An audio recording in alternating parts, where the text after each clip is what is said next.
Good morning, student. Today we start advantages or importance of multinational companies.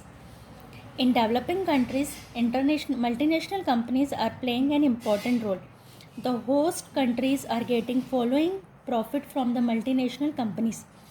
जो developing countries होती है उनमें multinational कंपनियां एक इम्पॉर्टेंट रोल प्ले कर रही है उनकी इकनॉमी को डेवलप करने के लिए, फास्ट बनाने के लिए. द होस्ट कंट्रीज़, जो भी कंट्री जहाँ पर मल्टीनेशनल कंपनी वर्क कर रही है उनको मल्टीनेशनल कंपनी से फॉलोइंग प्रॉफिट मिलते. Use of latest technique. Multinational corporation use the latest technology.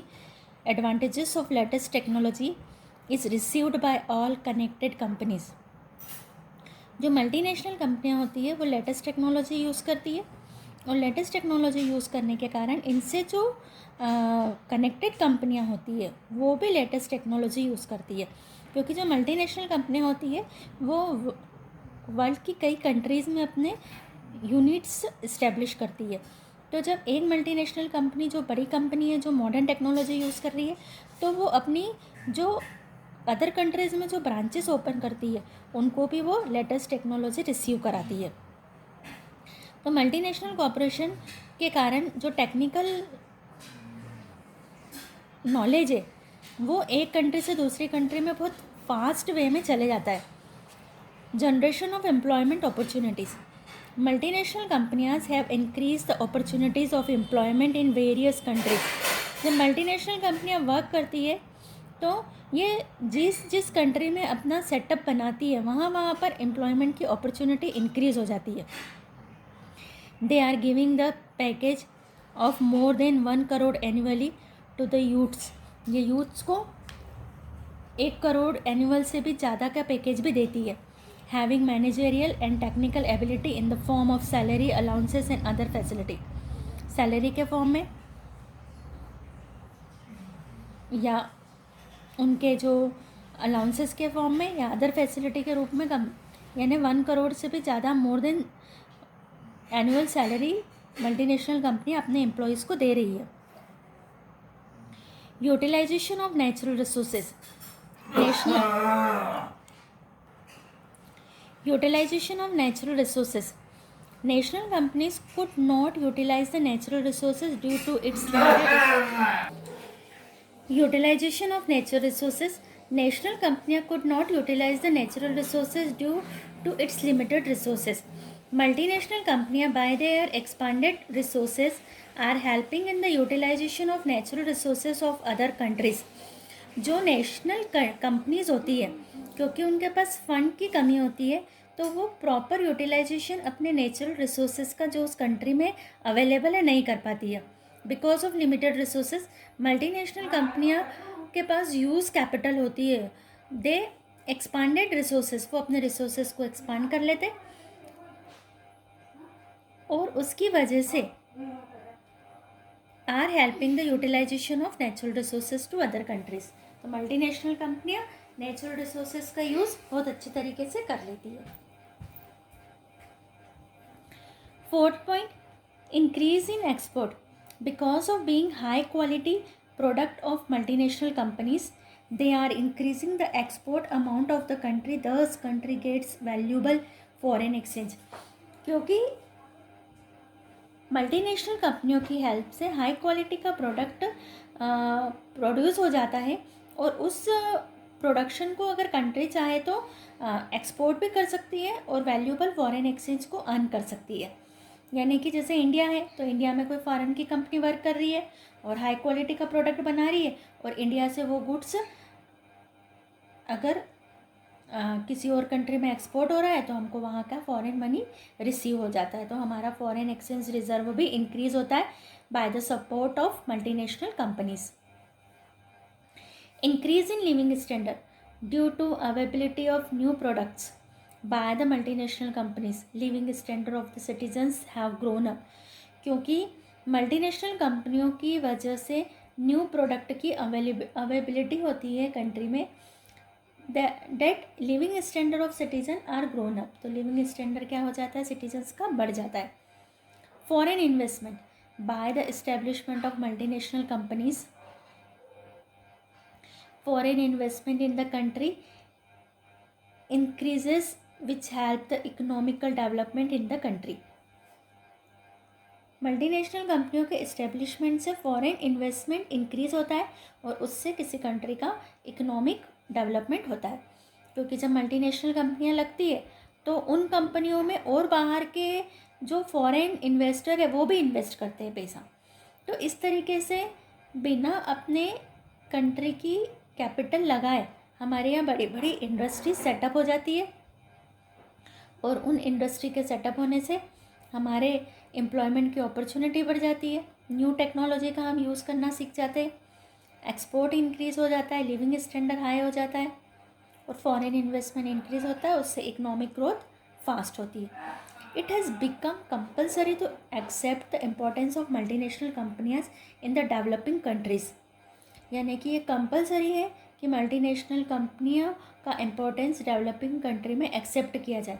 Only then the nation will make progress according to the world economy. तभी इन नेशंस का, ऐसे नेशन जो अभी डेवलपिंग है जहाँ पर डेवलपमेंट पूरा नहीं हुआ है, तो उन कंट्रीज़ की प्रोग्रेस थ्रू मल्टीनेशनल कंपनियों को अगर वो अपनी आने देंगे, उनको एक्सेप्ट करेंगे, तो मल्टीनेशनल कंपनियाँ आएगी तो एम्प्लॉयमेंट बढ़ेगा, लिविंग स्टैंडर्ड बढ़ेगा, जो एक्सपोर्ट बढ़ेगा तो फॉरेन एक्सचेंज रिजर्व कंट्री में गवर्नमेंट का इंक्रीज़ होगा, तो सारे बेनिफिट मिलेंगे एक डेवलपिंग कंट्री को। तो कोई भी डेवलपिंग कंट्री जिसमें अभी डेवलपमेंट चल रहा है तो वो अगर इस तरह से अपना डेवलपमेंट नहीं कर सकती है कि हम किसी मल्टीनेशनल कंपनियों को अपने यहाँ नहीं आने देंगे। अगर हम नहीं आने देंगे तो हमारे बिजनेस भी इतने कंपटीशन को फेस करने के लायक बनेंगे नहीं, और ना तो हमारा जो क्वालिटी का प्रोडक्शन है वो पॉसिबल होगा। जब क्वालिटी का प्रोडक्शन नहीं होगा तो हम उसको सेल नहीं कर सकते, और हमारी कंट्री में रहने वाले सिटीजन्स को भी good quality goods on cheap price available नहीं हो पाएगा। तो इतने सारे एडवांटेजेस देखने के बाद हम ये कह सकते हैं कि डेवलपिंग कंट्री में मल्टीनेशनल कंपनियों का इकोनॉमिक इन्वायरमेंट में एक इम्पोर्टेंट रोल होता है। यानी 6 पॉइंट हमने यहाँ पर देखे, आपको एनी 5 पॉइंट का आंसर तैयार करना है। वेरी आईएमपी क्वेश्चन है, वेरी आईएमपी एग्जाम में पूछा जाता है, एडवांटेजेस ऑफ मल्टीनेशनल कंपनियाँ। Next topic is disadvantages demerits of multinational कंपनियाँ। इतनी एडवांटेजेस देखने के बाद में भी मल्टीनेशनल कंपनियाँ जब किसी कंट्री में आती है तो उससे कुछ कंट्री को डिसएडवांटेजेस भी होते हैं।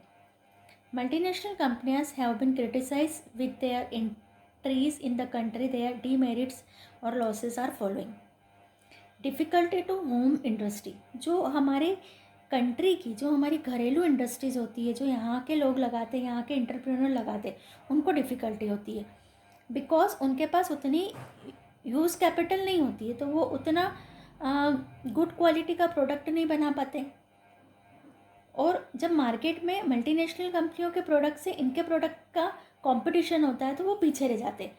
तो इस तरीके से जो हमारी होम इंडस्ट्री होती है वो पिछड़ती जाती है और फिर वो लॉस में चली जाती है और बंद भी करना पड़ता है, तो वो अनसिक्योर फील करते हैं। अगर मल्टीनेशनल कंपनियां हमारी कंट्री में आएगी तो हमारी जो होम इंडस्ट्रीज़ है वो बंद हो सकती है। Since the entry of multinational companies, the domestic industries are feeling difficulty. Domestic industries, due to lack of resources, are not staying before the companies of multinational company. Domestic industries are closing down continuously, क्योंकि वो उनके सामने टिक नहीं पाती है competition में, और फिर वो कंटिन्यूसली धीरे धीरे करके हमारी जो डोमेस्टिक इंडस्ट्रीज है वो क्लोज डाउन यानी बंद होने लग जाती है। कैप्चरिंग मार्केट, अब जो मल्टीनेशनल कंपनी आती है तो ये सब कस्टमर को अट्रैक्ट कर लेती है, इनके प्रोडक्शन की क्वालिटी भी अच्छी होती है, प्लस ये एडवर्टाइजमेंट पे बड़ा अमाउंट एक्सपेंडिचर करते हैं, पैकेजिंग अच्छी करते हैं, आफ्टर सेल सर्विसेज का अवेलेबल करवाते, तो उसके कारण ये पूरे मार्केट पर कैप्चर कर लेते हैं। Like East India company, multinational कंपनियाँ are capturing the market of the nation. जैसे ईस्ट इंडिया कंपनी ने हमारे मार्केट को कैप्चर कर लिया था, वैसे ही मल्टीनेशनल कंपनियां भी मार्केट को कैप्चर कर लेती है। India's is again leading toward the salary, वापस से हमारा जो है वो गुलामी की तरफ जा रहा है। जो मल्टीनेशनल कंपनियों का अपोज करते हैं वो बता दें। Exploitation of consumers. Multinational companies fascinate the consumers heart by effective advertisement. बहुत अच्छा एडवर्टाइजमेंट करते हैं। कहीं फिल्म के हीरो हीरोइन, कोई बड़े व्यक्ति जिनका बहुत ज़्यादा इफेक्ट होता है general. By being effect with the advertisement the consumer purchase unnecessary goods. और ऐसे एडवर्टाइजमेंट जो हार्ट को टच कर लेते हैं और उनको देखकर जो कंज्यूमर होता है वो गुड्स खरीद लेता है। दस these companies exploit the consumers both mentally and economically. Mentally और इकोनॉमिकली दोनों तरीके से कंपनियां एक्सप्लॉइट करती है। Inappropriate utilization of resources. Multinational companies are intensely utilizing the resources of nations, particularly natural and human resources. These gradually causes negative result. ये क्या करती है? इंटेंसिवली यूज़ करती है रिसोर्सेज को, क्योंकि उनको उनकी कंट्री तो है नहीं, उनको तो मैक्सिमम यूटिलाइजेशन करना है और उससे हमारे कंट्री के नेचुरल रिसोर्सेज का जो बैलेंस है वो बिगड़ जाता है। Economical centralization. Multinational companies are working along with the big companies of the country. जो मल्टीनेशनल कंपनियाँ हैं वो बड़ी कंपनियों के साथ मिलकर के काम करती है. Thus they are increasing the economic centralization. तो इकोनॉमिक सेंट्रलाइजेशन हो जाता है. जो हमारे स्मॉल इंडस्ट्रियलिस्टिक्स होते हैं उनको बहुत प्रॉब्लम आ जाती है, वो फेस नहीं कर पाते. तो ये 5 पॉइंट आपको टिक करना है डिसएडवांटेजेस के. Meaning of globalization. Global enterprises. Globalization means to connect the economy of the country with the economy of world. Globalization का मीनिंग होता है कि अपनी कंट्री की इकोनॉमी को वर्ल्ड की इकोनॉमी से कनेक्ट करना.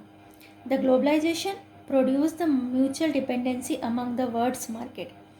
जो ग्लोबलाइजेशन होता है उसके कारण म्यूचुअल डिपेंडेंसी कंट्रीज़ की आपस में बढ़ जाती है. Business does not get restricted inside the border of the nation but leads towards the direction of utilization comparative the cost profit condition laid in the world's business. जो ऐसी restrictions नहीं होती है कि सिर्फ एक कंट्री अपनी कंट्री में बिजनेस करेगी, सब मिलके बिजनेस करते हैं. MNC have special contribution. और इन ग्लोबल इंटरप्राइजेस में एमएनसीज यानी मल्टीनेशनल कंपनीज का स्पेशल कंट्रीब्यूशन होता है. The global enterprises had turn the whole universe into market. और ग्लोबल इंटरप्राइजेस से पूरी जो हमारा होल यूनिवर्स एक मार्केट बन गया. अगर हमको कोई गुड्स को बेचना है तो उसका मार्केट सिर्फ इंदौर, एमपी या इंडिया ना होते हुए पूरा वर्ल्ड हो गया है आज के टाइम में. हमारा यहाँ पर एक आईएमपी क्वेश्चन आता है, difference between privatization and globalization. Meaning, privatization means to give ownership, management and control of government और public sector to private sector. यानी प्राइवेटाइजेशन वो प्रोसेस होती है जिसमें हम गवर्नमेंट के या पब्लिक सेक्टर का जो ऑनरशिप और मैनेजमेंट किसको दे देते हैं, प्राइवेट हाथों को दे देते हैं. Integrating the world's economy is globalization. World की इकोनॉमी से अपनी कंट्री की इकोनॉमी को इंटीग्रेशन करना ग्लोबलाइजेशन कहलाता है. Concept, the concept is to make ownership in private है. यहाँ पर ऑनरशिप प्राइवेट हैंड में चली जाती है. It concept is the connected the economy of the nation to the world economy. अपनी कंट्री की इकोनॉमी को वर्ल्ड की इकोनॉमी से कनेक्ट करना. Monopoly, the position of monopoly is founded. यहाँ पर मोनोपोली पाई जाती है. Nobleness is preferred in this. इसमें नोबलनेस होती है यानी कि कोई मोनोपोली नहीं होती. Scope, its area is limited, its area is broad. Simple है, आपको ये पूरा तैयार करना है. ये चैप्टर हमारा कंप्लीट हो गया है. जितना जितना मैंने आपको जहाँ जहाँ पर बोला है नोट करने का, आपको उतना नोट करना है और लर्न करना है.